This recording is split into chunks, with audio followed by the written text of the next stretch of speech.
ভিজে গেল আর দুটি হাত প্রভুর দরবারে তুলে ধরলেন। হে আল্লাহ, হযরত আবু ওবায়দার উপর রহমত করো, তাকে হায়াত দাও। দোয়া করলেন হযরত আবু ওবায়দার জন্য। কিন্তু ঈদে অর্ধ পৃথিবীর শাসকের সন্তানের জন্য পোশাক ক্রয় করা হলো না। এই ঘটনায় আমাদের জন্য অনেক শিক্ষা রয়েছে। বিবেকবান ব্যক্তিরা তা অনুধাবন করবেন। আমাদের চারপাশে অনেক অসহায় গরিব রয়েছে।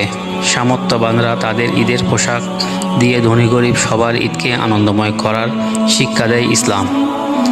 আর যারা ঈদের শপিং করেছেন তারা পোশাক ক্রয় করার সময় কোনো প্রকার অপচয় বা পোশাক নিয়ে অহংকার করা যাবে না। রাসূল সাল্লাল্লাহু আলাইহি ওয়াসাল্লাম বলেন, হালাল খাবার যা খুশি খাও, পোশাক যা খুশি পরিধান করো, তবে দুটি জিনিস হতে বিরত থাকো, তা হচ্ছে অপচয় এবং অহংকার।